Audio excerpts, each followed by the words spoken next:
Welcome to the Phoenix Prosperity Podcast, where wealth meets legacy. Join your host, Tim Fergestad, as we explore the journeys of Phoenix's finest to success and beyond.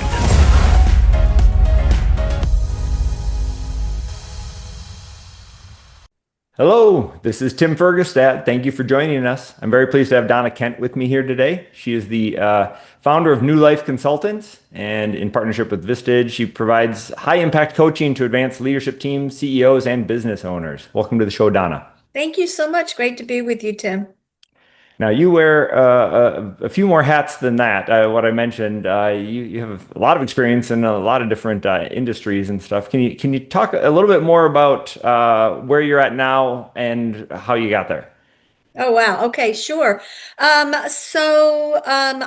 am presently the COO of TrialNav, which is a clinical trial operation platform software that we're growing and developing. And I'm doing that in concert with the founder, Brenda Merrier, and she is a brilliant researcher turned platform developer.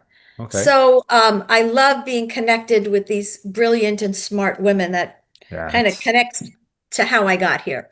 always great I'm to be around also, good energy. yeah, she's fabulous. I'm the board chair and a major shareholder in a company called Kluro. And it's a Swedish-based company that's breaking all sorts of barriers associated with HR and how you develop teams with Okay. real-time metrics. I'm the board chair for Sleep in Heavenly Peace. Not-for-profits have been one of my passions throughout Okay. most of my adult life. And we build beds for children who otherwise would sleep on the floor. Oh, wow. I've got a couple of hands in a couple of fires. I've recently left Vistage. Okay. I continue to coach CEOs and executives, but I really needed some space to put these other opportunities out there for myself. Sure. Sounds like you have a lot of great options. There are a lot of great things going on. Yeah. How much time do you spend consulting in New Life? Oh, I've got about 8 or 9 clients, and Okay. I meet with them about 90 minutes in a month. And Okay. we work on assessments. It's a myriad of Sure.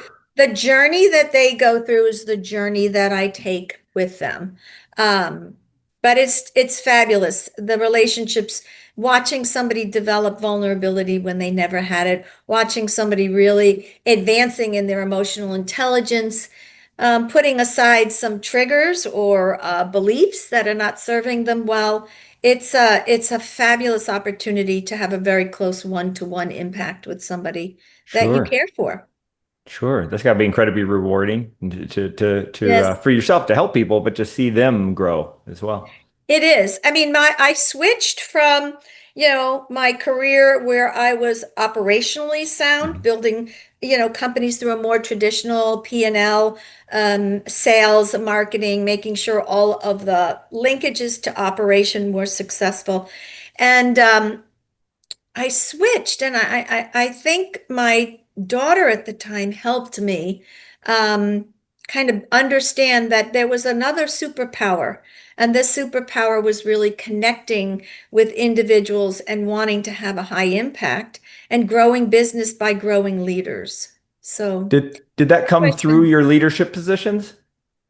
It did. I didn't realize until later on that a Okay. big part of what I was doing was just naturally mentoring people. I was a female pioneer in huge corporation. I mean, I would be in a room of, 100 guys, and there'd be myself and maybe one more woman. So I started to really feel that I had to give back and to help women become better served, to help women have a voice at the table, to give Mhm. them a sense of confidence, and to kind of butt up against that glass ceiling.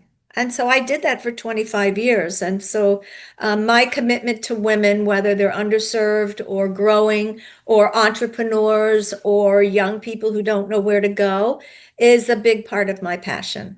Okay, sure. And I imagine, I mean, over the past couple of decades or more, there's been a transition from top-down leadership, right, where they had all the information, right? Kind of military style, and then to, as you were saying before, more of an emotionally intelligent type of design where you're just supporting and providing resources to the people beneath you to help them succeed. Is that safe to say? Yeah, yes, but then, COVID sort of broke all that up and we went into hybrid.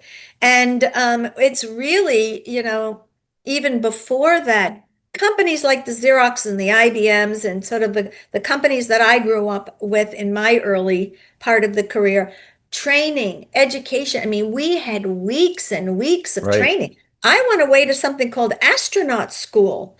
And they sent us to, Leesburg, Virginia for 11 weeks and taught us about everything I knew nothing about, like radio waves and communications. And, because it was the advent of what was about to come, which was computers and connectivity Okay. and internet and having a much more digitally important platform.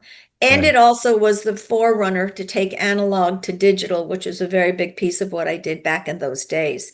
Okay. Um, so there was a lot of training, there was a lot of people development. It was a very big part of what anybody in leadership really did. And then we started to kind of watch those big companies kind of go through their own, journey and mid-sized, small-sized companies where they didn't think they had the money to afford the kind of training. And so you could read it through Gallup, when there's a dearth of, leaders out there, my generation starting to retire, there's like 40 million middle tier managers that just don't have the training. And so it's interesting because yes, collaboration is important, but it works best when the leaders are in a leadership development something, Right. whatever that is, so that they could start to acquire the tools that they need to communicate up, communicate across, make sure they're understanding as a servant leader what the people that they are entrusted with. It's our Right. job to make them better leaders. Right. Well, I get so just to double click on that a little bit. So what are the misconceptions then of, you said it's a hybrid system that a lot of people think are involved in being a modern leader? Well, I was really referring to from a hybrid perspective, you're not in the office anymore, right? Okay. You're almost these independent silo workers. And we have, I don't think, perfected a way to really bring that team together. So you could work on projects, but what about those personal interactions? What about immediate feedback? What about asking somebody for them to think with you for 15? We've become a world of doers where we go and we ask a question and we get an answer. And leadership comes from learning, making a mistake, walking through a path that you didn't know you even had skills and talents to go through, working with a mentor who will give you some of that feedback and make sure that you're starting to nurture some of the tools and skills that will get you to the next level. Okay. Okay. Good stuff, Donna. Um, let's keep going. I hear you find the video seems to have glitched on my end. Oh, you're back There now. you go. Okay. You're back. Okay. All right. So if someone wants to get better at this, right? How do they know they need coaching or development, or is this like a bigger company size that comes to enroll your services? No, I wouldn't say it's big company. I would say that it really has to do with how is somebody feeling that they're doing with their relationships, with their own self-satisfaction. Are you really finding a passion? Do you love what you do? Do you have self-awareness, or do you just kind of go out there and say, I really don't have a path. I don't really have a passion. And What just am I be really good at? My kids ask me all the time, Mom, what's my passion? And I'm like, that comes from a journey yeah. because it bobs, it weaves, it develops, Mhm. it grows and blossoms. It has to be shined on multiple ends, and that comes through the journey. But you Right. have to have a self-awareness. You have to have an ability to understand emotionally. How do you deal with your own emotions? And then how do you deal with somebody else's? Because relationships are at the core of anything that we do. Relationship is at the core, and certainly at the core of leadership. So if you can't build a relationship, build trust, be vulnerable, look for your own accountability and expect accountability from somebody else by building a contract, a human-based contract, people start to feel there's a void. Then you get feedback from managers or spouses or your children, you know, and that should give you some leads and clues that you might need to go and do a little bit of self-discovery and a little bit of your own work. Right, right. So how do people know when they're at a point there's an inciting incident or something happens where they know they need to grow, and then how do they find people like you? So, leadership coaches are very different than life coaches. And that's where you sometimes see some people kind of saying, I need a life coach because I need to know directionally where should I be going. Leadership development coach says, I want to be more than just an independent worker. I want to be able to have impact on other people's lives. I want to have a greater sense of connection, culture. How do I grow, develop, and really deliver value to not just people, but clients and the company I work for? And so that usually is where that division comes from. Oftentimes, you want to get to the next level and you don't have the skills and the tools to get there. I've had CEOs that grew up in companies and they had all of the tools they needed in construction. They knew everything that there was about it, but they only knew how to roar and store at somebody, right? And young generations, we have 5 generations in the workplace. You have to lead each one of those generations very differently. Right. And you have to lead each individual very differently if you want to get maximum productivity. That sounds it sounds very involved. I guess the first step is to understand themselves, right? Self-awareness is absolutely number one. And there's fabulous tools out there. I mean, the one that I like to use is actually out of TTI, headquartered in Arizona, but it's DISC. It's very simple to take the test. But 65 years, is it 65 or 35 years of enormous data? I mean, I think somebody takes this particular assessment every 7 seconds around the world. So the data is incredible. You get back a 60-page report that really gives you an inside out understanding of who you are, why you do what you do, and what are your motives? What are your real, just I was born this way kind of understanding of who you are? And then as you understand that against the other different profiles that are out there, you really get a sense of sometimes I click with these people, now I know why. Sometimes I don't, and now I know why. I'm the tortoise and you're the hare. Wow. Those two oftentimes approach business and life very differently. Sure. We need them all, but we also need an understanding because each one of them have a different set of powers and value in an organization. Sure. Would you say you changed over the course of your career? Because you said, right, you changed your leadership style and stuff. I imagine, right, you said you find your passion through the journey, and that can change over time with your experiences and as you take action. But I'm also wondering about, your awareness, and you start to, maybe it's your own values and priorities even change over time. Yeah. For in a disc sample, in the disc profile, for example, can you go from a high D to a high C throughout your life? Not really. Not really. You could understand where you are. I mean, there is some modulation based on the amount of pressure or how what kind of an assignment you might have. It might be something where you've got to spend a lot more time with clients or collaboration. So your high IS might have to come in to play, which is your social kinds of traits.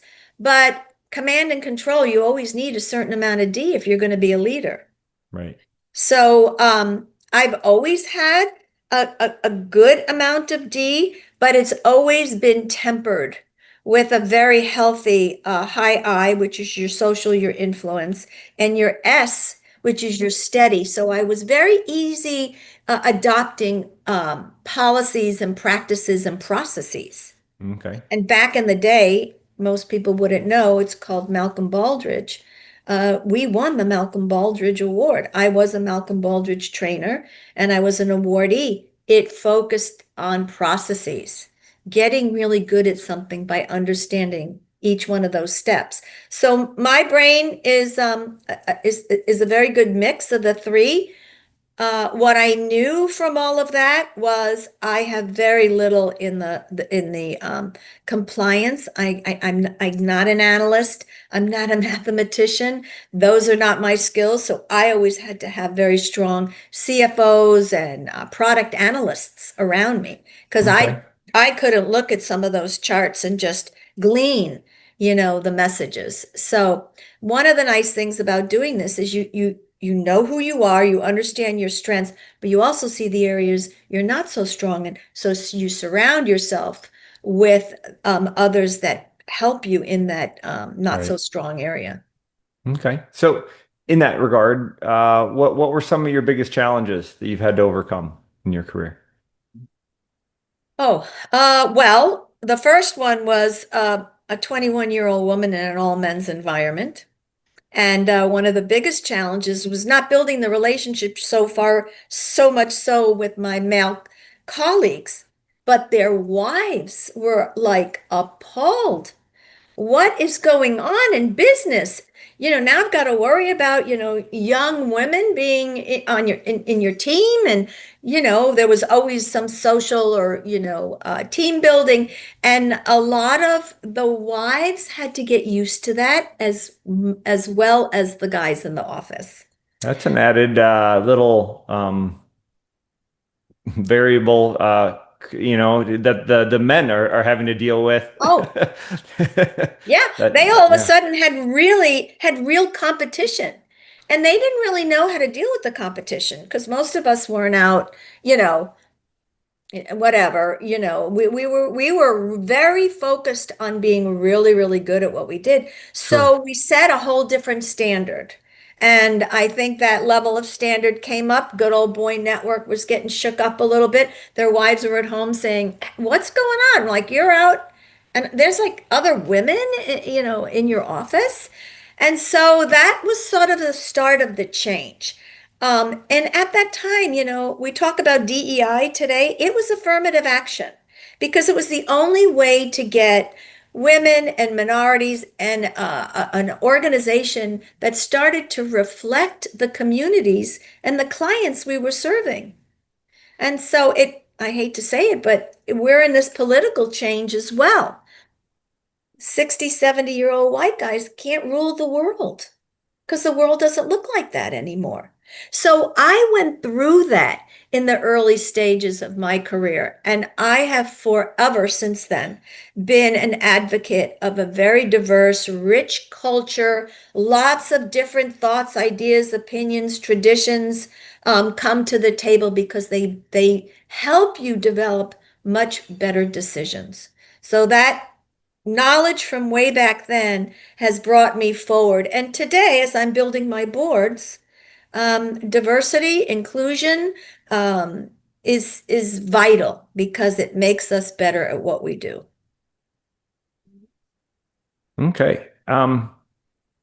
Uh, so the so so the male female challenge, what you'd say was amongst the largest issues you had to Yeah, deal I with? would say that was in the very early days for sure. And then it was because we had affirmative action and women who were excelling. I had 11 promotions in my 20 years at Xerox, and it was nothing short of amazing. I worked really hard. I sacrificed a lot. I had I'm my sure. kids late in life because I would never have been able to really been a strong a mom at the time. But you always heard in the background, oh, she made promotion or she made this or so it was we always had it seem like we were always working harder, performing stronger, having to do twice as much. And then there was always a disparity in the pay at the time. And we worked really hard, I mean, over those 25 years to make it much more equal. And Xerox Sure. was a light and shining because they had multiple female CEOs. Women were at the time when I left over 50% of the workforce and very successful. Okay. And how about goals for maybe you personally now at this point in your life? Yeah, so my goals remain that I remain relevant, that I deliver value to the people and organizations that I work with, and that I continue to have a strong impact on people's lives. Nice. Nice. That's the impact that I think, as you said earlier, it comes down to relationships, right? Meaning and purpose is with other people. Yes, and it's amazing. I mean, you talked about networking before when we were just starting out. I have always been a strong network. I have always believed, and it's part of my profile. Altruistic. I mean, I don't have a return on investment when I do something for someone. I don't feel like, oh, I can't do something for these women in Africa because I don't see them. That has never been a challenge or a block for me. It has been the personal self-satisfaction that I get knowing that I might be changing a person's life, a child's life, putting a child in a bed. I mean, from raw wood and sleep in heavenly peace in 4 hours, we build 100 beds. And we deliver them all over the Phoenix metro area, which you would never think that children don't have a bed or are sleeping on the floor. So imagine in the tribes up in the Navajo Nation or in some of the other Okay. areas of the state that's not quite as well off as we are in Scottsdale. Right. It's just my pleasure to be able to change somebody's life. Right. I'm trying to remember the quote. I can't remember who said it. There's different people, I think, over the years, but it was something to the effect of character uh, is discerned by the acts people do for others who cannot help them. Something to that effect, right? That you Yeah, do for others yeah. without expecting anything in return. Yeah, yeah. There's another one that says you do somebody for somebody who you may never lay eyes on, Right. and Yep. that's where my Yep. passion lies. So, Right. um, And that's true legacy, right? Is when you're really having an impact beyond yourself that lasts. yeah, and it's wonderful mentoring and role modeling. My kids have watched me, take them to all sorts of volunteer. They've watched and know.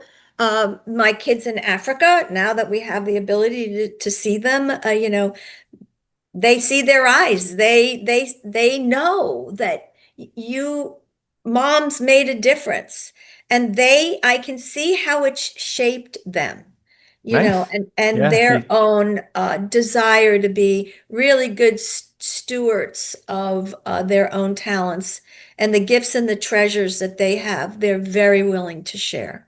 Awesome. Okay. Because you've shown them how. That's awesome. Yeah, yeah, it's been wonderful. I mean, what are they going to say about me, right? Oh, she built great businesses. Oh, she had great kids. I want them to say, oh, she made a difference. Yep. And so that's important to me. Okay. Donna, here's a question I like to ask some people. Have you done anything in the last 12 months that's changed your life? Become a grandmother. Oh, congratulations. That's awesome. It truly is. And I read a little bit about, what people say about grandparents. And it is Yeah. watching your child be a fabulous mother or father, or on my son being an uncle, is the gift of all the sacrifices and all the days that you thought they were never listening. And then you get a chance to kind of relive, Mhm. Yep. their lives as little ones. in their little ones. And Right. it's crazy. It is indescribable. It's very hard for me to put words around what That's that beautiful. experience feels like. Yeah. Yeah. Yeah. I'm ready for it. I don't tell my 18-year-old boy that, but I'm ready to be a grandparent. Yeah, no, Anyway. not yet. You may be ready, he may not be quite ready. Right? Right. Okay, that's awesome. It does change. And my dad used to say something that until he was a grandparent, he didn't appreciate some of that either. And he said that was one thing he thought that the president of the United States should have to be a grandparent. Right? It was just a generational thing. It wasn't just, oh, Yeah, me, my kids are yeah, good, but the future generations you're looking out for. yeah. No, it's amazing. I want to be around long enough, to watch them make a difference in this world. So that's one of my personal goals. Right. Awesome. Very cool. Very cool. So, do you have any initiatives coming up in the next 12 months? Any big projects or anything you want to promote or something you're Yeah, excited well, I about? have multiple big projects. A big one is to expand Sleep in Heavenly Peace across the state of Arizona. So we're looking for chapter presidents in the big other towns, Flagstaff, Yuma, and Tucson, and et cetera. So that's a big one. I'm looking to commercialize TrialNav, which is a clinical trial operations platform that changes the industry in clinical trial operations. We're looking for grants and funders, and we're on a roll. We've had the biggest research and cancer centers in the country help us shape this platform, and now we're ready to bring it out and commercialize it. And the third one is to bring my Swedish company to the US and really change the way HR views team building and how we measure teams and get them shaped for the future and not look at what their input was 6 months ago, but get insights from them instantaneously and be able to make the modifications we need to make to shape these teams to be innovative and authentic and the best possible teams they can Okay. be. Yeah, you mentioned that HR company earlier. Are you talking about training or are you talking about putting teams together that complement each other, putting people in the right seat? Well, you get some of that feedback and insight, but what you are doing is you're actually providing insightful statements to teams. And the way the team answers the insightful statement over a period of the statements, we start to understand where there's gaps. Are they communicating well? Do they have alignment? Is there an outer liar that feels very different from the lion's share of the team? We start to get insights as to what are some of the strengths and opportunities of that team. So rather Okay. than asking the team a series of yes or no questions, which is really Right. what most surveys do, we ask them to give us their perspective on an insightful statement. And it is changing the way we understand loyalty, the way we understand whether people are really engaged, which, as you know, engagement is like the number one way to understand. Is somebody going Right. to stay around? Are they fully present to the Right. work? And will they be innovators and leaders? And so when we get the machine learning data going around these teams, the insights are just, I mean, they're breakthrough. Okay. Excellent. That sounds exciting. Very cool. Yeah. That one. I mean, all of them are exciting, but having led teams, built teams, watched teams develop, watch cultures come and go for a myriad of different reasons. This is breakthrough. Okay. Excellent. That's exciting, Donna. Thank you for that. So, if people would like to connect with you or learn more about you or some of your projects, where can they go? What should they do? So they can find me on LinkedIn. Donna Kent. I've got New Life Consulting. I'm in Scottsdale in the Valley, and I'd love to connect. I mean, they can just link in.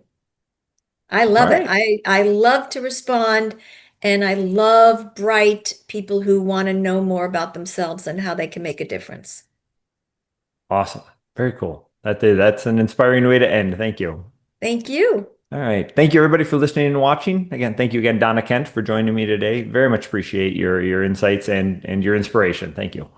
My pleasure. Inspired by our guests?